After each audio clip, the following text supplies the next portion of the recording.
મારું નામ ચંદ્રેશ પ્રજાપતિ, મારી ઉંમર 42 વર્ષ છે. છેલ્લા 9 વર્ષથી હું ડાયાબિટીસ અને બીપીની ગોળીઓ લેતો હતો. તેમ છતાં પણ મારું ડાયાબિટીસ અને બીપી કંટ્રોલમાં નહોતું રહેતું, જેના કારણે મેં એની ટ્રીટમેન્ટ માટે યુટ્યુબ માધ્યમથી ઓબેટો સ્લિમ કોન્ટેક્ટ કર્યો. ત્યારબાદ તેમણે મને કેટલાક રિપોર્ટ્સ સજેસ્ટ કર્યા.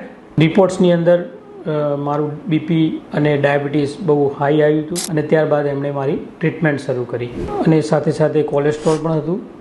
અને પછી ત્યારબાદ ડૉક્ટર નિમેશ સરે મારી ટ્રીટમેન્ટ શરૂ કરી અને ટ્રીટમેન્ટમાં એમણે ધીરે ધીરે મને ફૂડ હેબિટ, એક્સરસાઇઝ, નોર્મલ ગોળીથી એમણે ડાયાબિટીસને કંટ્રોલમાં કઈ રીતે રાખવું એની ગાઈડન્સ આપ્યું. હું પહેલાં ડાયાબિટીસની 3 ડ્રગ્સવાળી ગોળી ગળતો હતો, જેને ગળવાથી પણ મારું ડાયાબિટીસ કંટ્રોલમાં નહોતું રહેતું. પણ ડૉક્ટર સાહેબના માર્ગદર્શન હેઠળ એમને પ્રોપર ડાયટ આપ્યો, પ્રોપર એક્સરસાઇઝ અને થોડું લાઈફસ્ટાઈલમાં પરિવર્તન લાવ્યા અને એમ કરી એમણે મને ડાયાબિટીસમાં કંટ્રોલ માટે હેલ્પ કરી. અને ડૉક્ટર સાહેબનો એક કોન્ફિડન્સ છે અને વિશ્વાસ પણ છે અને સાથે મારું કમિટમેન્ટ પણ છે કે હું ડાયાબિટીસને સંપૂર્ણ રિવર્સ કરી અને એમાંથી મુક્ત થઈશ. આથી હું ડૉક્ટર નિમેશ સર અને તેમની ટીમનો ખૂબ ખૂબ આભાર વ્યક્ત કરું છું.